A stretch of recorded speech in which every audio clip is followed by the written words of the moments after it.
బాగున్నారా? నమస్తే. బాగున్నానా? నమస్తే అన్న. ఎట్లా ఉన్నది లైఫ్? ఎట్లా సాగుతున్నది? బాగుందన్న. ఇప్పటికైతే వ్యక్తిగతమైనటువంటి ఇబ్బందులు, సమస్యలు ఎట్లయినా ఉంటాయి.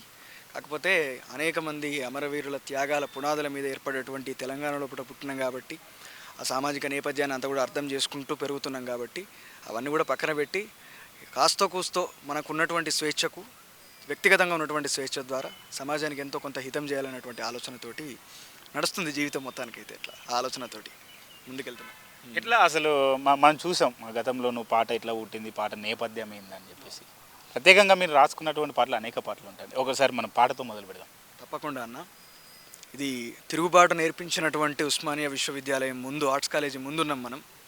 కాబట్టి ఖచ్చితంగా ఇక్కడ తిరుగుబాటు, మనకు ఒక సామెత కూడా ఉన్నది, తెలంగాణలో పుట్టినటువంటి గడ్డి పరక కూడా గడ్డ పార అవుతుంది అని చెప్పి.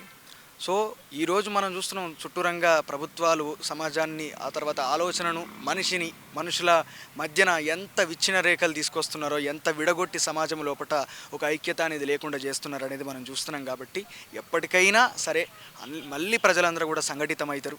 మళ్ళీ ఏ రకంగా ఆర్థికంగా, సామాజికంగా, రాజకీయంగా ఈ తెలంగాణ సమాజాన్ని ప్రభుత్వాలు కావచ్చు, పాలకులు కావచ్చు, పార్టీలు కావచ్చు అణిచివేస్తున్నారో ఆ అణిచివేతకు మళ్ళీ తిరుగుబాటు కూడా పుడుతుంది అని చెబుతూ, మట్టిలోన నన్ను గప్పినా ఎర్రని మల్లెనై మొలకెత్తెదను, మట్టిలోన నన్ను గప్పినా ఎర్రని మల్లెనై మొలకెత్తెదను, నానెత్తురంత ఒలకబోసినా, నానెత్తురంత ఒలకబోసినా రేపటి విప్లవాల పంటలకు ఎరువునైతను, మట్టిలోన నన్ను గప్పినా ఎర్రని మల్లెనై మొలకెత్తెదను, అమరుల త్యాగాల రాగమై గాలిలో పయనించెదను, కూలి రైతు కన్నీటినై ఏరునై ప్రవహించెదను, అగ్గిలోన నన్ను గాల్చినా, ఆ అగ్గిలోన నన్ను గాల్చినా లోకపు అజ్ఞానపు చీకటులను దహించెదను, మట్టిలోన నన్ను గప్పినా ఎర్రని మల్లెనై మొలకెత్తెదను. అదన్నా.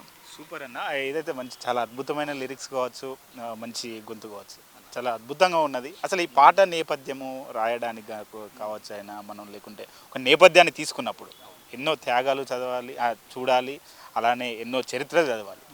వీటిని అన్నింటినీ ఎట్లా సేకరిస్తుంటావు అసలు? అంటే నువ్వు గతంలో చూసుకున్నట్లయితే కొంత చదువు నేపథ్యం ఇవన్నీ చెప్పినప్పటికీ, అంటే ఏ నేపథ్యంలో పుడుతుంది? అంటే ఒక్కటన్నా, మనం చుట్టూరంగా అనేకమైనటువంటి విషయాన్ని గమనిస్తూ ఉంటాం. రెండవది ఏంటంటే, ఒకప్పుడు ఏదైనా విషయం గురించి తెలుసుకోవాలంటే మనుషులు లేదా పుస్తకాలు ఇవి మాత్రమే ఉండేటివి. ఆ క్రమం లోపల వాళ్ళు పుస్తకాలు చదువుతూ, లేకపోతే వివిధ రకాలైనటువంటి వ్యక్తులను కలుస్తూ వాళ్ళు విషయ సేకరణ అనేది చేసుకునేవాళ్ళు. ఈరోజు మన చేతుల లోపల మొబైల్ ఉన్నది, ప్రపంచమే మన చేతుల లోపల ఉన్నది. తర్వాత కొత్తగా ఏఐ వచ్చింది. ఇట్లా రకరకాలైనటువంటి సాధనాలు ఒకవైపు ప్రపంచం లోపల ఒక భయంకరమైనటువంటి వాతావరణాన్ని తీసుకొస్తున్నప్పటికీ కూడా ఎంతో కొంత మనం ప్రపంచాన్ని మనకి దగ్గర చేస్తున్నాయి, అనేక తెలియనటువంటి విషయాల్ని తెలియపరుస్తున్నాయి. సో ఈ క్రమం లోపల అది వాస్తవం కాదన్నటువంటి విషయాన్ని కూడా మనం ఒకసారి చూసుకొని, ఆ తర్వాత తద్వారా నేను ప్రపంచం లోపల ఏం జరుగుతున్నది, ఎట్లా ఏ రకంగా మనుషులు అణచివేయబడుతున్నారు, ఏ రకంగా సమాజం లోపల ఈ విభిన్నమైనటువంటి ఆలోచనలు అనేటివి పుట్టుకొస్తూ ఉన్నాయి, ఏ రకంగా సమాజం అనేది ఇంకా వెనకబాటుతనానికి గురవుతూ ఉన్నది, సమస్యలు ఎట్లా ఉన్నాయి, ఇబ్బందులు ఎట్లా ఉన్నాయి, రాజకీయాలు ఎట్లా ఉన్నాయి, ఇట్లా రకరకాలైనటువంటి విషయాల గురించి అవగాహన చేసుకుంటూ వస్తున్న నేపథ్యం లోపల అన్నిటికంటే ఎక్కువగా కనబడ్డటువంటి విషయం ఏమిటంటే, ముందుగా ఏ ప్రభుత్వమైనా, ఏ పాలకులైనా ప్రజల్ని దోపిడీ చేయదలుచుకున్నప్పుడు వారి యొక్క రూపాన్ని మార్చుకొని ఒకప్పుడు బహిరంగంగా ఉన్నటువంటి వారి యొక్క నిజస్వరూపాన్ని ఈరోజు వాటి మీద అనేక ముసుగులు కప్పుకొని ఆ ప్రజల్ని మభ్యపెడుతూ ఏ రకంగా దోపిడీ చేయాలి, ఏ రకంగా వాళ్ళని విడగొట్టాలి, ఏ రకంగా ఆర్థికంగా వాళ్ళని చిన్నభిన్నం చేయాలి, ఏ రకంగా ఈ సమాజాన్ని పక్కదారి పట్టిపోయేటట్టు చేసి రాజ్యాధికారాన్ని కొన్ని వర్ణాల యొక్క ఆధిపత్యం యొక్క చేతుల్లో పట్టిన ఉంచుకోవాలన్నటువంటి ఆలోచనలతోటి చాలా గొప్ప అల్గారిథాన్ని సృష్టించుకొని దాన్ని వాళ్ళు ప్రయోగిస్తున్నటువంటి సందర్భాన్ని ఒక్కసారి గమనించినప్పుడు, రైట్, తిరుగుబాటు అనేది ఎప్పుడైతే లేదో ఎప్పుడైతే ప్రజలు అనేటో వాళ్ళు సంఘటితంగా లేరో ఆ సందర్భం లోపట ఈరోజు ప్రభుత్వాలు పాలకులు కొన్ని వర్గాల చేతిలోపట ఈరోజు ఆధిపత్యము అధికారం అనేది ఉన్నది. కాబట్టి ప్రజల్ని ఏకం చేసి వాళ్ళని ఏ విధంగా ముందుకు తీసుకెళ్ళాలి అనేది ఒక హోప్, ఒక ఆకాంక్ష అనేది ప్రజల లోపలికి తీసుకెళ్ళాలి కదా. ఇప్పుడు మనకు మొత్తమే మన వైపు ఉన్నటువంటి బలమంతా నాశనం అయిపోయింది, మనం ఒక్కరమే ఉన్నాము. మనం కూడా కాసేపు అయిన తర్వాత మనం కూడా వచ్చేటటువంటి దాడికి, మనం ఎదుర్కొనే దాడికి మనం కూడా ఒరిగిపోతాం కావచ్చు.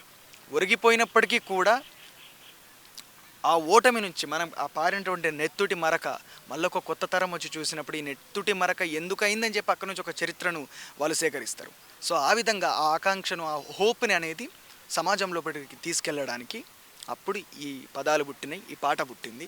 కాబట్టి ఎంత అణిచివేయడానికి ప్రయత్నం చేసినా, నువ్వెంత తొక్కేయడానికి ప్రయత్నం చేసినా ఖచ్చితంగా మళ్ళీ అది రిజునేషన్ అనేది అవుతుంది. డెఫినెట్గా మళ్ళీ కొత్త తరం ఆవిర్భవిస్తుంది, ప్రశ్నిస్తుంది అని చెప్పడానికి ఆ పాట రాయడం జరిగింది ఆ సందర్భంలో కూడా.